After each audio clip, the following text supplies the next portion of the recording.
दिल्ली में कोरोना मरीजों की संख्या लगातार बढ़ रही है। ऐसे में कोरोना संक्रमण से निपटने के लिए दिल्ली में आज से सीरोलॉजिकल सर्वे शुरू किया गया है। इस सर्वे में एनसीडीसी दिल्ली के सभी 11 जिलों में रैंडमली 20,000 लोगों के सैंपल लेगी। इस सर्वे में हर उम्र के व्यक्ति का ब्लड सैंपल लिया जाएगा।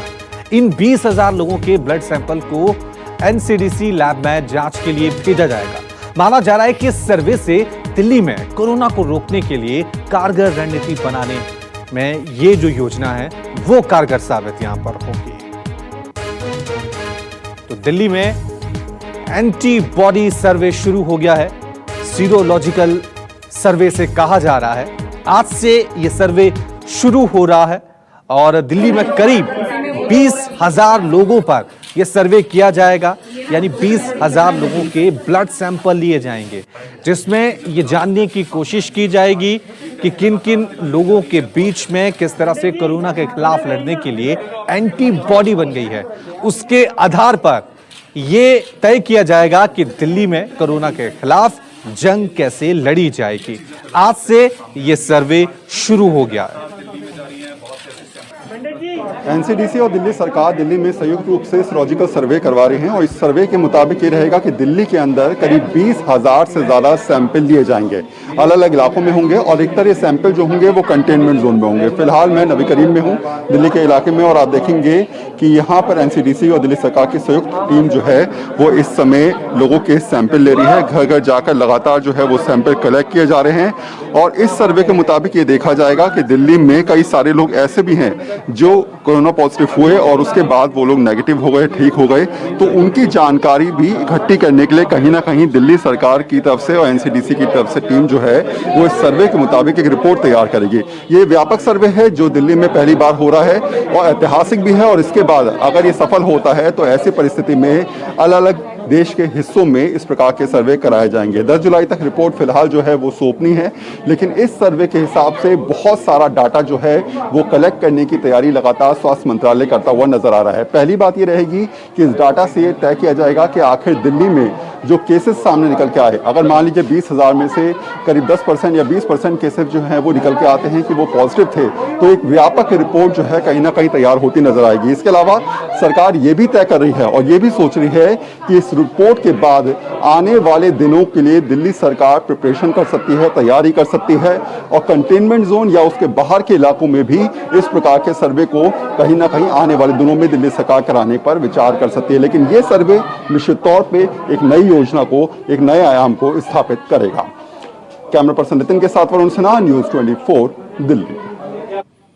वहीं देश में कोरोना मरीजों की संख्या 5 लाख के पार चली गई है, तो दिल्ली में भी कोरोना मरीजों की संख्या 77,000 के आंकड़े को क्रॉस कर चुकी है। दिल्ली में आज केंद्रीय स्वास्थ्य मंत्री डॉक्टर हर्षवर्धन की अध्यक्षता में कोरोना पर बने मंत्री समूह यानी GOM की बैठक हुई। तो अब से थोड़ी देर बाद अस्पतालों के अधिकारियों के साथ सीएम केजरीवाल बैठक करने जा रहे हैं। तो किस तरह से देश में कोरोना को लेकर जंग लड़ी जा रही है, लगातार मंत्री समूह की बैठक हुई इस पूरे मुद्दे को लेकर। वहीं दूसरी तरफ अरविंद केजरीवाल भी आपको बता दें कि दिल्ली के तमाम अस्पतालों के डॉक्टरों से मुलाकात कर रहे हैं।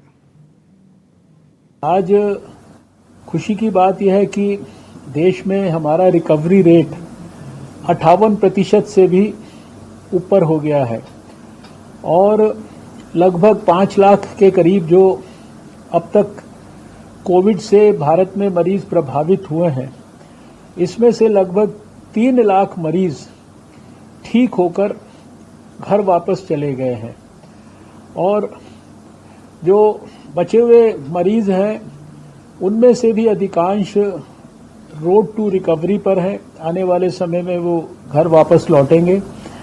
हमारा सारे दुनिया में अभी भी जो मोर्टालिटी फैटालिटी रेट है वो 3% के करीब है, जो सबसे कम है। वहीं कोरोना पर केजरीवाल ने केंद्र की तारीफ की है। केंद्र सरकार ने हर तरफ से हमारी मदद की है, ये अरविंद केजरीवाल ने कहा है और कहा है कि दिल्ली में बेड्स की संख्या बढ़ाई गई है। दिल्ली में रोज 20,000 से ज्यादा टेस्ट हो रहे हैं। दिल्ली के मरीजों को ऑक्सीमीटर भी दिए गए हैं। केजरीवाल ने ये कहा है और साथ में ये भी कहा है कि प्लाज्मा थेरेपी कारगर साबित हो रही है। कोरोना से युद्ध में 5 हथियार तैयार किए गए। पहला हथियार, बेड्स की संख्या बढ़ाई गई। हमने देखा कि लोगों को कोई एक अस्पताल से दूसरे अस्पताल में दौड़ रहा है, दूसरे से तीसरे में दौड़ रहा है, बेड्स नहीं मिल रहे हैं, बेड्स की बहुत कमी है। मेरे पास रात रात भर फोन आते थे, मैं रात रात भर जाग के लोगों के लिए बेड्स का इंतजाम करता था। पिछले कुछ दिनों से फोन आने बंद हो गए हैं। टेस्टिंग एंड आइसोलेशन, हम टेस्ट करते हैं, खूब टेस्ट कर रहे हैं, जम के टेस्ट कर रहे हैं, गली गली में टेस्ट कर रहे हैं और आइडेंटिफाई करते हैं कौन कोरोना का मरीज है और उसको आइसोलेट कर दो, कौन कोरोना का मरीज है उसे आइसोलेट कर दो। बहुत बड़े स्तर पे दिल्ली में चल रहा है और इसके लिए मैं खास तौर से केंद्र सरकार का शुक्रिया अदा करना चाहता हूं। कोरोना की लड़ाई में तीसरा हथियार है ऑक्सीमीटर्स एंड ऑक्सीजन कॉन्सेंट्रेटर्स। चौथा हथियार है आज कोरोना के इस खिलाफ युद्ध में प्लाज्मा थेरेपी। इसमें दिल्ली ने पूरे देश के लिए एक तरह से रास्ता दिखाया। सबसे पहले प्लाज्मा थेरेपी दिल्ली में ट्राई की गई। पांचवा हथियार है सर्वे एंड स्क्रीनिंग। आज से दिल्ली के अंदर सेरोलॉजिकल सर्वे शुरू हो रहा है। 20,000 लोगों का सेरोलॉजिकल सर्वे होगा। घर घर के अंदर जाके सेरोलॉजिकल सर्वे कर रहे हैं, जिससे पता चलेगा कि दिल्ली में किस लेवल पे कोरोना फैला हुआ है। हम खास तौर से केंद्र सरकार का शुक्रिया अदा करना चाहते हैं, जिन्होंने इस लड़ाई में हमें कदम कदम पे सहयोग दिया। नमस्कार, मैं हूं मानक गुप्ता। अगर आपको हमारा ये वीडियो पसंद आया हो तो इसे लाइक और शेयर जरूर करें और हां, हमें सब्सक्राइब और फॉलो करना ना भूलें ताकि आप देश और दुनिया की कोई खबर मिस ना करें।